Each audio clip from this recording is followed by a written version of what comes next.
ahabwe ishimwe n'icubahiro. Narimaze igihe navuga ko ntari hano birananiye ingene ndabivuga, ntitwari duherukanye, yamara nagize ibihe byiza by'uburuhe n'umuruho, ndiko ndakorera Imana hafi na kure. Byabaye ibihe byiza kuri je, kandi aho nagiye ndaca hose, oya si hose, naho nari nihenze, hamwe hamwe hariho aho bantumye ati aho usanzwe ukorera ibikorwa by'Imana uzoba turamukirize. Ndabahaye rero intasho z'ahantu hatari hake naho hatari hose, barabatasha mu izina rya Yesu Kristo. Kandi na jewe nyene ubwanje ndabahaye bwakeye amahoro aruta uko yomenywa n'umuntu wese, abandanye gushibamira imitima yacu. Nitwa Ngendakumana Vincent wa hano nyene. Ngarukanye ikindi gice kigira kabiri kivuga ko abakijijwe ari bo umunyu w'isi. Barakoze cyane abari mu buhinga bw'ivyuma. Kiriya gihe nari narabivuze kuko narumva mu mutima wanje ko bikirimwo. Sinibaza yuko none munsi noba ndabihejeje, nivyaje hejuru mu bubasha bwa Mpwemu Yera andongoreye kuzobisubiramwo, n'ubu nzobisubiramwo. Yamara ubu kibaye igice kigira kabiri, naho hariho n'ibindi byinshi twari kuvuga. Twasomye amajambo ari mu butumwa bwiza uko bwanditswe na Matayo mu gice cya 5 duhereye ku murongo wa 13. Aha kijya gihe murazi yuko nagerageje kuvuga ibyo nzi ku munyu. Ndababwira yuko hari gihe nabana na nyogokuru wanje, hanyuma nkagenda impene zikizimbutse ngacagura impene nini cyane, nini kweri, ndayiguza amahera 900. Hanyuma ico gihe nyogokuru wanje yari yaranyigishije, arambwira ati ushaka ko inyama ziramba naba muri rare hejuru hariya munyamaboko, taco zibaye ndabibibutse kubavyibagiye, ufate uyimanike hejuru, hanyuma uyisiga umunyu hari indani n'inyuma hose, irashobora kumara iminsi imanitse aho. Mugabo narababwiye n'ikindi yari yambujije gukora ko mvuye kuri toilette, kizira ko ndayikora ko ntabanje gukaraba. Ibyo navyo nyene mumva yari inyigisho nziza kuko yanyigisha kugira isuku. Ico gihe dusize ko umunyu n'ubu urazobipima ubirabe ukawushira ku nyama, urabona ishunguruye ibintu bimeze nk'amaraso mengo byari byasigaye muri yo, bivangavanganye n'utundi tuntu tusanze tuva mu nyama, ukabona byose bijojota, kandi nyuma y'amasaha 2 cyangwa 3 usanga byose byakamye kandi n'inyama y'umutse. No kuvuga ndibuka ko nabwiye nti iyo mpene twarashoboye kuyifungura iminsi ntiyibuka, kandi ntitwari benshi, twari 3. Mugabo twarashobora guhako n'ubundi atugendeye, naho batatugendera iminsi yose. Iki gihe navuze nti nico noshobora kwibuka nzi. Hanyuma umunyu hariho n'akandi kajambo abantu bakera bahoze bavuga, abubu bashobora bohava batibuka, akantu kavuga ko ari umuryosha. Abantu babakurambere bamaze imyaka nka 50 canke ngira ngo na 40, iryo zina ry'umunyu bararizi. Nagiye rero ndondera ayandi majambo, ndasoma ayandi majambo ari mu gitabo c'Abalewi. Abalewi aha mbona mu gihimba cya 2 ku murongo wa 13, urabona ko Abisirayeli bari bafise ivyagezwe bikanabigisha n'ingene babwirizwa gutanga ibimazi n'amashikanwa bashikanira Uhoraho. Hariho rero ikimazi Imana yari yarabasabye cifu. ifu cyari ikimenyetso abantu batanga nk'ishimwe ryo gushimira Imana ko yabaronkeje ibyo bakeneye, ko yabatunze, yabagaburiye ku buntu. Ariko Imana yari yaratumye Mose atubabwire ko muri iryo fu ntibaze bibagire igihe cyose bashikana ikimazi cy'ifu, ntibaze bibagire gushiramwo umunyu, kuko muzi ko umunyu ari ikigereranyo cy'isezerano ryanje muri mwebwe. Ugumye rero urabaye majambo usanga ko umunyu cyari ikintu gikomeye cyane, bivuga yuko ari ikintu kizi kubika ibintu neza kugira ngo ntivyononekare, kubungabunga ivyoboze ntibibore. Imana nayo yavuga ati murazi ko uwo munyu ugereranywa n'isezerano ryanje kuri mwebwe, kuko Imana yari yarisezeranye nk'isezerano ry'intahava. Yagomba kuvuga umunyu rero nk'ikigereranyo gishobora kubungabunga icyo kintu cyitwa intahava, ko ribungabunzwe iryo sezerano ari iry'intahava. Hanyuma ugiye kuraba mu zindi nyigisho ukabariritsa mu bantu b'Abarabo cyangwa Abagiriki ba kera mu bihe byahera, umuntu asanzwe ari umunyenda nziza, umuntu asanzwe atanga indaro, yakira abandi neza. Iyo hari uwumugendeye cyangwa uwagendeye, yazana umunyu akawushira imbere yabo, bakaba babiri, hanyuma bakawugabura, umwe agatanga ifungo, agatwara ifungo imwe, uwundi iyindi, bakaba basezeranye bati ugiye kubungabunga no kuzigama ibyiza nagukoreye ntuzovyibagire, n'uwundi ati na jewe nyene ibyo wankoreye sinzovyibagire. Babigaragarisha kwerekana umunyu ubungabunga, uzigama, utuma ibintu bidapfa. Hanyuma kandi usomye mu gitabo cy'Abami ba kabiri mu gice cya kabiri, urabona ko Elisa, igihe Eliya yari amaze kuduzwa, harya hagasigara Elisa yaragiye aja guhumanura amazi i Yeriko. Yari asanzwe arura, kandi Bibiliya ivuga yuko yari amazi arumvya. Kurumvya no kuvuga ko uyanyoye atosubira kuvyara, nico kivuga kurumvya. No kwicana birumvikana ko yicana. Mugabo Bibiliya ivuga ati Elisa ayahumanuza umunyu, kandi gushikana bugingo n'ubu. Niko umwanditsi yanditse, ngira ni gushikana bugingo igihe yaravyandikiye ko ayo mazi atarasubira kurura canke kurumvya. Ivyo nibindi nashoboye gusoma muri Bibiliya, ivyo si ivyo nabwiwe na nyogokuru, kandi imirongo vyanditse ko nkeka bagiye barayibereka, hajya ugasoma imirongo myinshi gushikaho bitahura ukavyumva. Birumvikana rero yuko Yesu nawe aje hano, dusome ya majambo aha twavuze tuyasubiremwo. Matayo igice 5 ku murongo wa 13, muri umunyu w'isi, ariko umunyu iyo usize uburyohe ubu kiryoshwa n'iki? Ntaco uba ukimaze atari ugutabwa hanze ugakandagirwa n'abantu.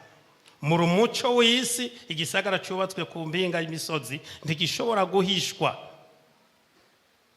Ingezaho ku 14 ibi byo kudomeka itara ndabireke, hanyuma mvuge ku buryohe bw'umunyu, ntayitayeho kuvuga ugushira umunyu kwawo, ugushira uburyohe kwawo, kuko vyofata uwundi mwanya, ariko tuvuge uburyohe rero bw'umunyu. None kijya gihe nababwiye nti Yesu yabwiye abigishwa biwe, kandi umutwe w'amajambo aha havuga ngo abakijijwe nibo munyu w'isi n'umuco wayo. Abantu bakiriye umwami Yesu, abantu bafise mpwemu yera, abantu bakiriye agakiza, nibo munyu w'isi n'umuco wayo. Imana ishimwe. Abakiriye umwami Yesu, mbega bigomba kuvuga yuko abakijijwe nabo batoba ari umunyu w'isi?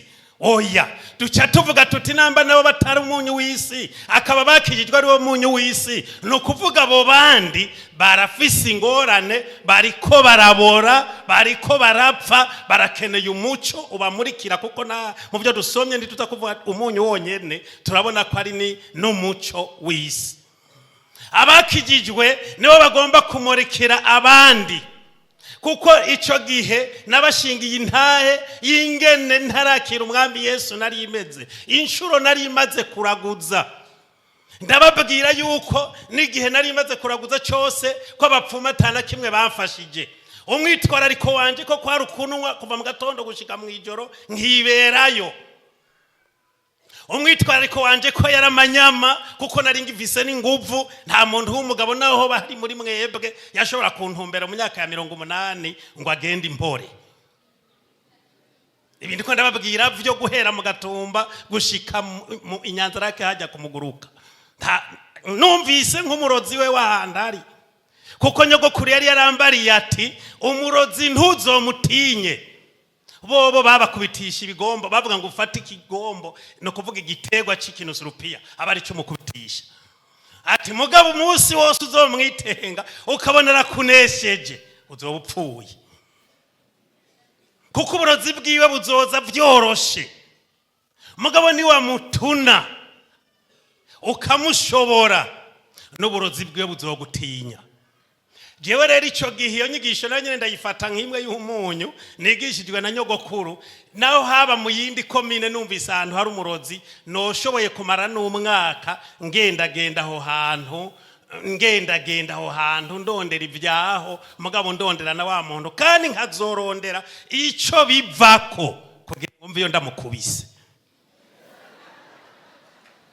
ivyo byarabaye naramusanze imutambu mvuye muri Kanyosha ivyo byarabaye naramusanze magara kuruzi bita Kantumbya hajya hambavu ya Ruzibazi umugabo wewe yarampakije ivyo byarabaye sanze uwundi mu Kiyenzi muri zone Kiyenzi ari zone yiwanje niyo mvukamwo muri iyo komine ya Kanyosha ivyo nivyo byari imyitwarariko yanje urumva kwivuna kuba nk'agakoko kuba nkunda taco yize yataco yiteze ukamura ahantu uvuga ati ndakwica ndakuvuna niwongaya iyo ikaba ariyo myitwarariko sinshitse kure iyo nashitse mu kubashingira irya ntahe mugabo nababwiye akaronda babwiye nti none raramaze kwakira umwami Yesu mwumva mbangeze gukora iki rero mbega noba nkiri uwo kuja kurondera abarozi iyo bibera ko atanabo nomara oya abakijijwe iyo bakiriye umwami Yesu no kuvuga abo twasangira urwagwa bamaze ibihe nibihe bangendera muhira bambaza bati uyo muntu yagubeshe ninde mugabo bamwe nanje nkabagiriza nti erega namwe mwari mwarambeshe wewe musavyi uzananye n'abandi bagabo nkabane si wewe waguze amatongo yanje abiri amahera yanje aherera mu ibari iwawe none ubu wonsubiza na rimwe muri yo ndawa mpenze ubakenge karuburutse narabonye ko ivyo nakora bitari ivyo wewe Merikiyoro si wewe wandangira umupfumu hariya ku Muyomboni muri komine Mutamba ndagiye y'inshuro nyinshi inshuro zitatu ndondera ingene nkira abadayimoni vyaranse ntawa mpenze rero kuko kuva nakiriye umwami Yesu baba dayimoni baraheze na ya nyota yo kugurisha amatongo yanje ndayagurishiriza mu kabare yaraheze yamanyama nari mfise yo kumara imisi ndiko ndarondera abo dushwana vyaraheze ubu mfise indero ubu mfise urupfasoni ubu ndiyubashe naho ntwari vyanje ntitwogwanira mwibarabara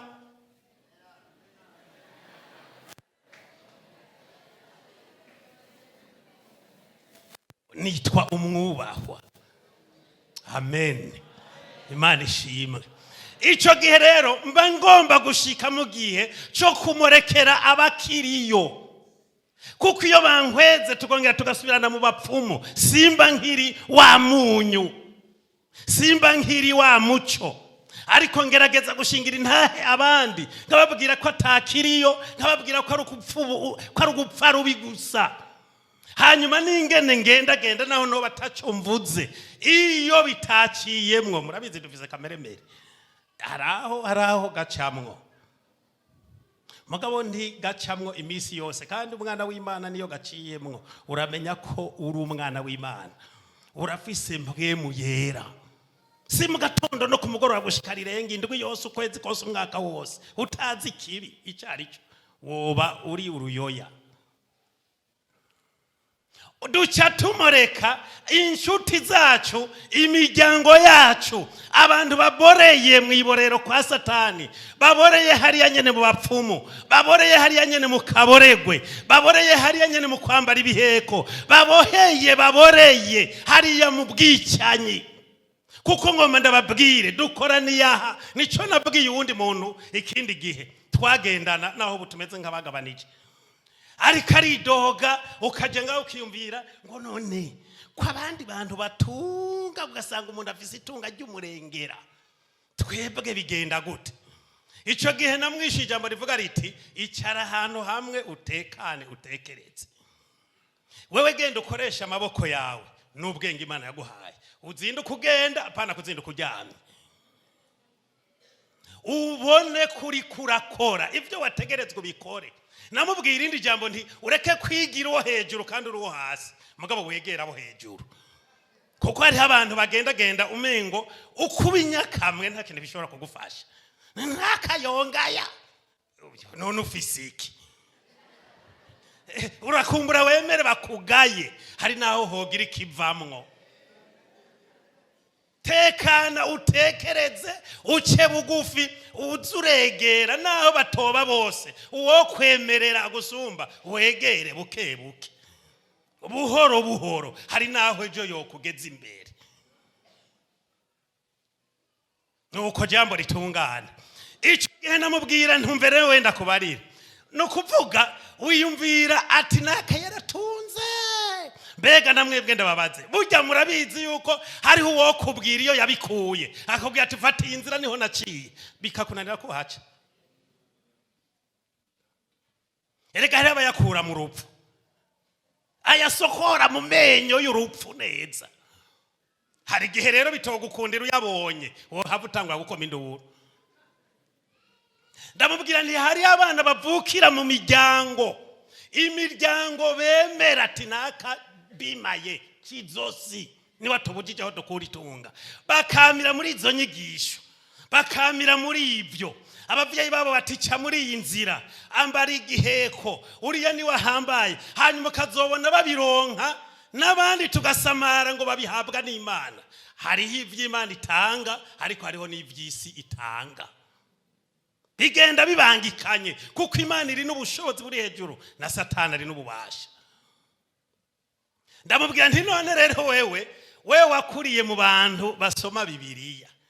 Erega burya wakuze wumva ibya Sunday school, wakuze wumva ibyo kuja mu miga, wakuze wumva ibintu byo kuja ku meza y'umwami, wakuze wumva ibintu byo kuja mu ijuru. Ubu rero itunga wewe urirondera uciye ahanyene uri, kuko ni warenga karimbi ushobora kuja kurironderera hatariho.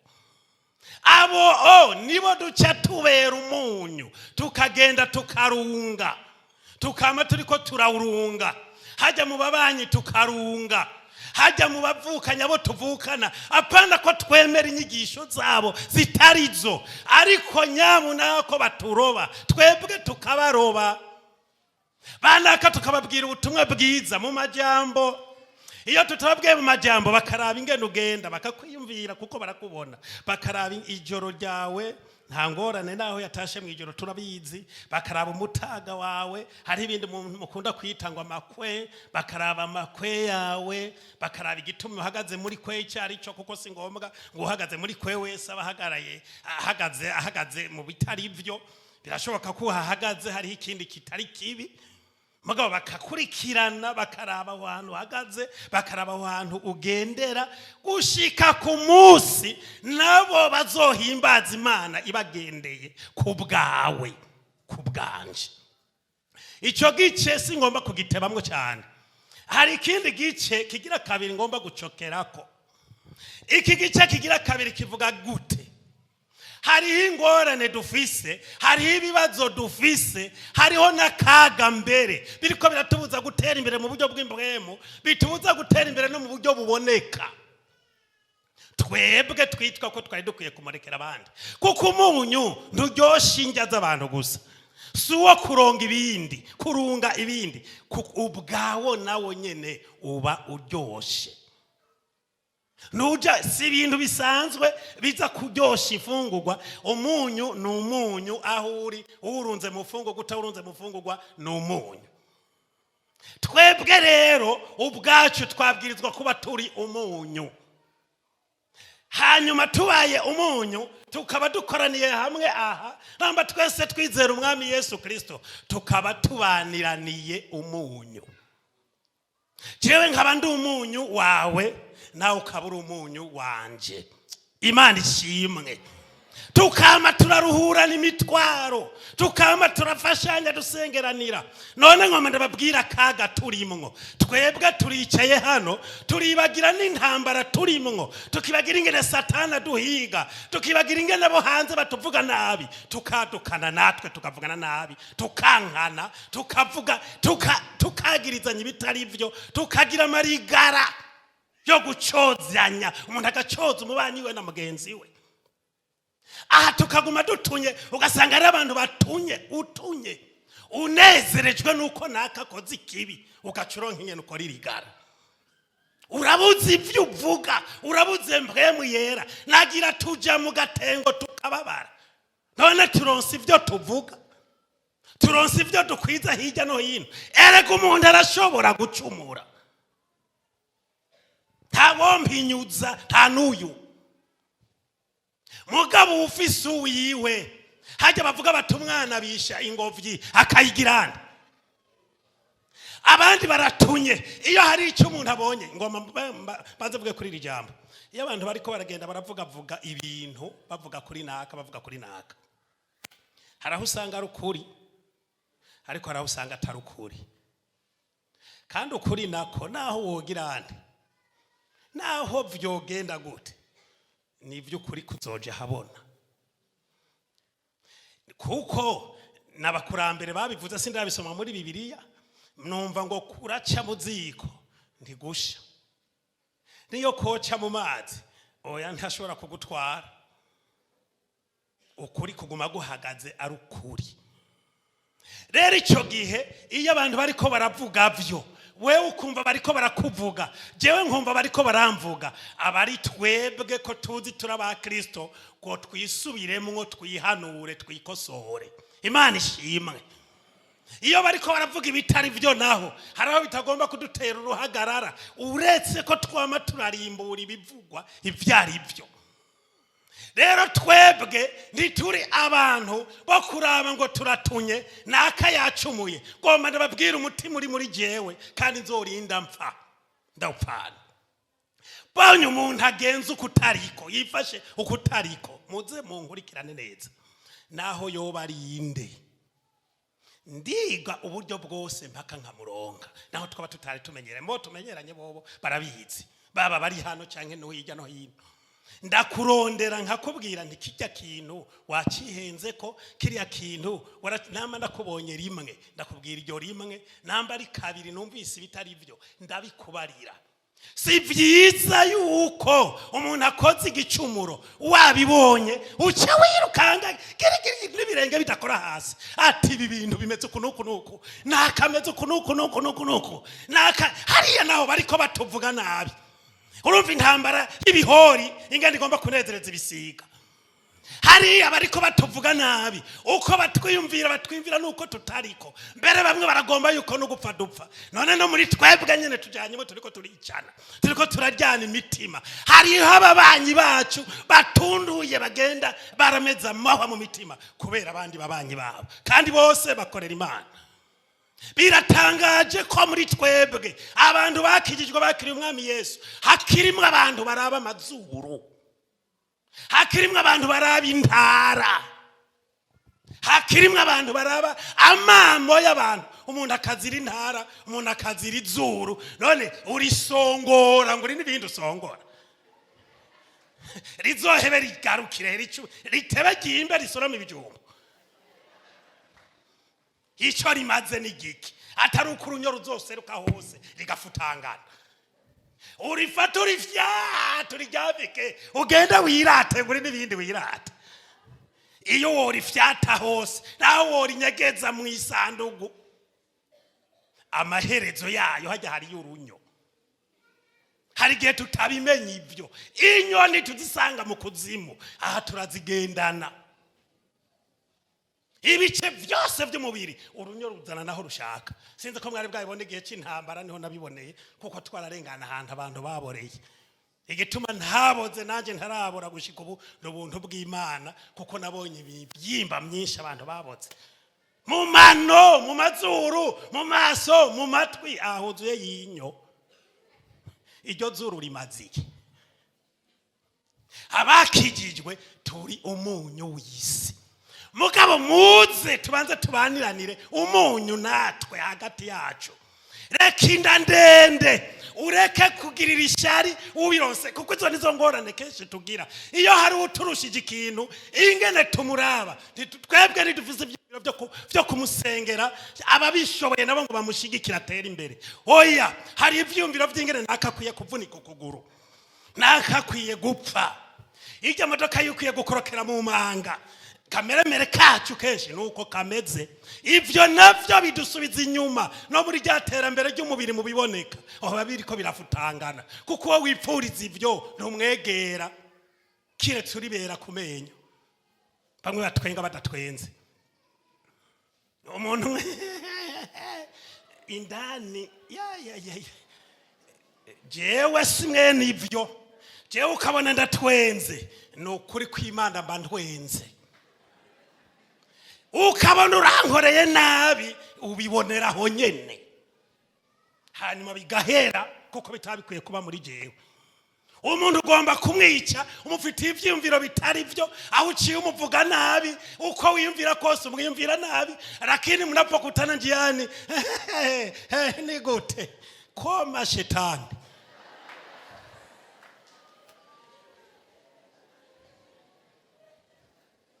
Isoko rimwe, iriba rimwe ridudubizamwe amazi y'ubwoko bumwe. Nambara yarura ararura, ntibishobora kuzanana na yasohose. Oya, tubaniranira umunyu, tubane amahoro. Umunyu ni mwiza, bega woshira uburyohe mwoba mukiuryohesha iki? Nuko mugire umunyu mu mitima yanyu kandi mubana amahoro. N'amajambo ari mu gitabo cya Mariko igihimba cy'icenda ku murongo wa 50. Twipfuze kubana amahoro, turuhurana imitwaro, tugarure imitima yagiye kure. Hari abantu bariko baranga biriko biranga, bariko basubizwa inyuma n'ibikorwa by'abagenzi babo. Hari abantu biriko biranga barara bataryamye, ari mu ruhagarara, yatewe n'uwo basangiye gusengera hamwe, yatewe n'uwo baririmba mu ikorari imwe, yatewe n'uwo basangiye uburongozi, yatewe n'uwo basangiye igice kanaka. Umuntu akamani umubabaro agendana. Bizotuma duhona, bizotuma tutagira umugisha, bizotuma turonka abakizwa bake bo kurusha. Kuko aya majambo ndiko ndavugira handi yarakwiye kuvugirwa, nuko avugiye yinjiye bikinjira no mu ishengero indani. Ababwirwa ubutumwa bwiza baba bakwiye kububwirirwa hanze, hanyuma ababwizeye bakaza gukoranira mu mashengero nka dukoraniye, basoma amazaburi, amatazano n'ivyamphwemu, baririmba indirimbo. None ntimubona ko byacangacanganye ko tubwirira abantu mu rusengero kuyihana?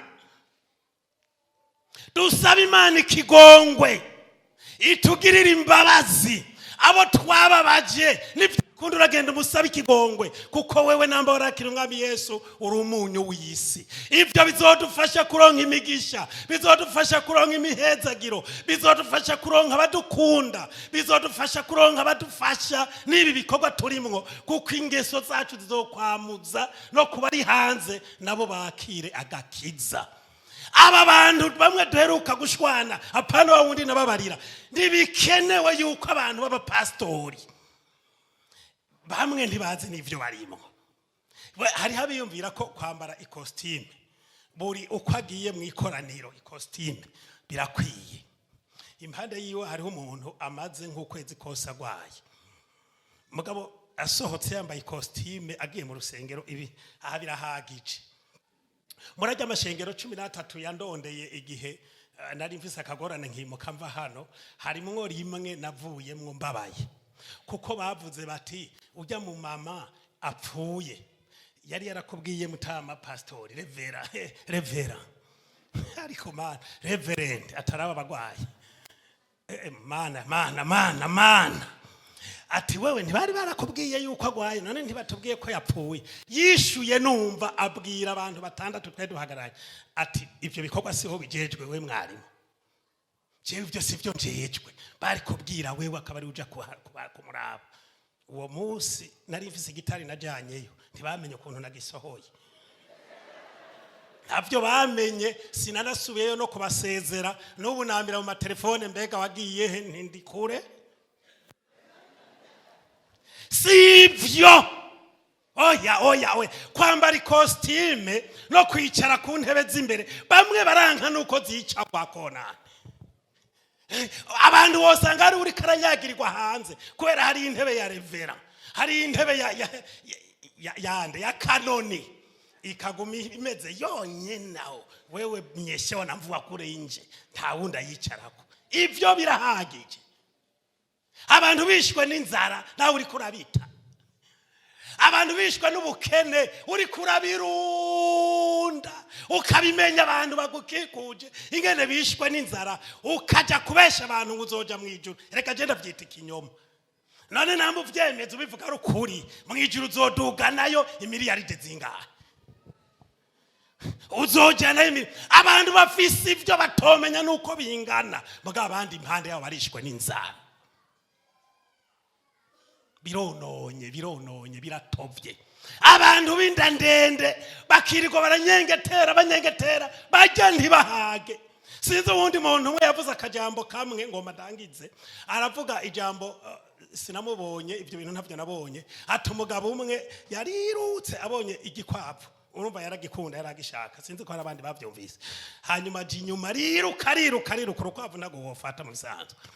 Hanyuma ruramusigara buriyo ruciye, acatangura kwidoga ati sha genda kwera uransize. Mugabo iyaba narimbwa ntiwasiga mana.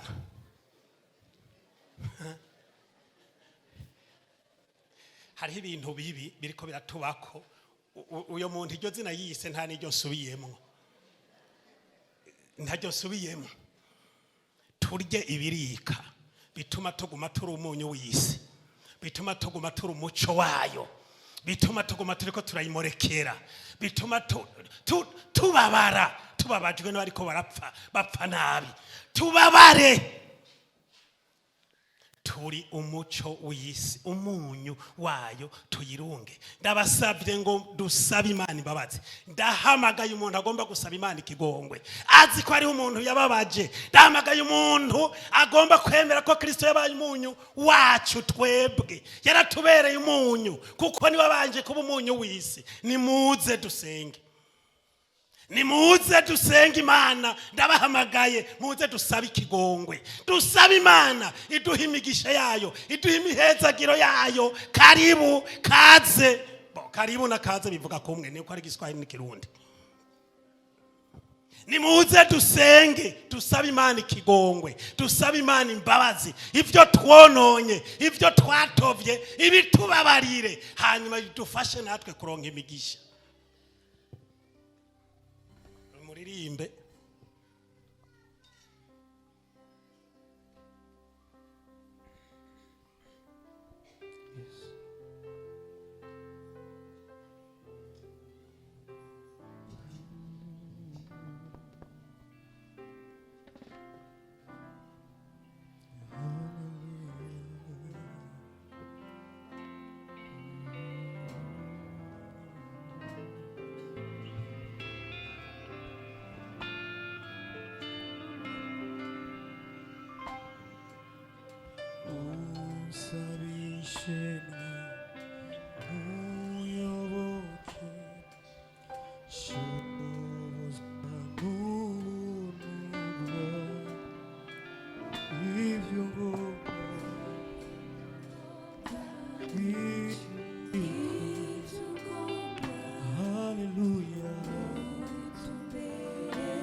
tugomba gusenga Imana.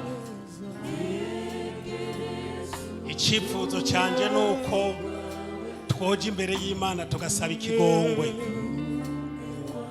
Imico mibi Satani yatwanduje tuyizane tuyirege imbere y'Imana. Ivyiyumviro bibi Satani yatuzanyemwo bigatoba ubutumwa bwiza bikonona imico y'abakristo tubizana imbere y'Imana tubirege. Twihane ko hari abantu bababaye ari twebwe twabababaje. Dusabe ikigongwe ko hari abantu batunduye ari twebwe twabatunduje. Dusabe Imana ikigongwe ko hari abantu mbere ikindi gihe bapfuye ari twe tubishe. Dusabe Imana ikigongwe itubabarire kugira ngo inzugi z'imigisha yayo zuguruke turonke uko duhezagirwa kuko imitima yacu yugurukiye Imana.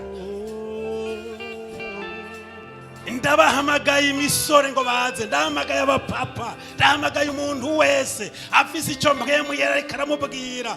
Ikibi cyose twakoze tuzi imbere y'Imana dusabe ikigongwe kuko ari icyo na twebwe twahombye.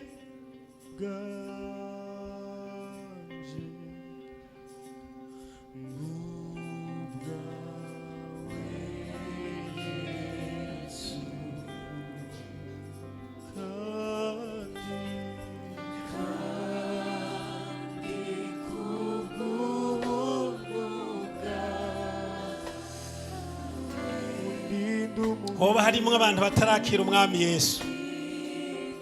Hoba harimwe abantu bafise ivyiyumviro byo gusubira inyuma, bamaze mbere no gusubira inyuma mu mitima. Nta handi twokura inkomezi, nta handi twokura kubinesha atari kuri Kristo, atari mu Mana. Ntumire babatama bahaguruke ngo baze bakora igikorwa cyabo cyo gusengera bano. Mbere naje ndimwo mu basengera kuko urugendo rwo kuja mu ijuru ni rurerure. Ibituzibira ni byinshi, ibitubuza ni byinshi. Turakwiye kuronga inkomezi duhawe n'Uhoraho.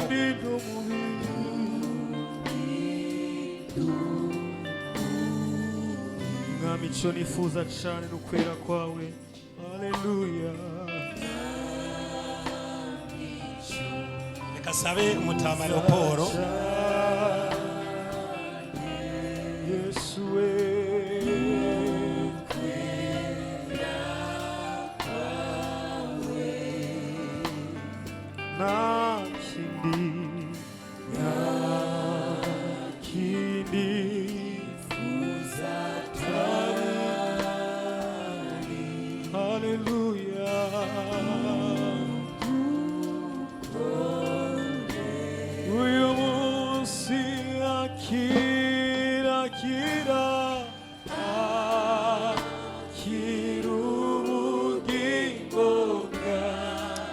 Nagomba nsabe ishengero ryose duhaguruke.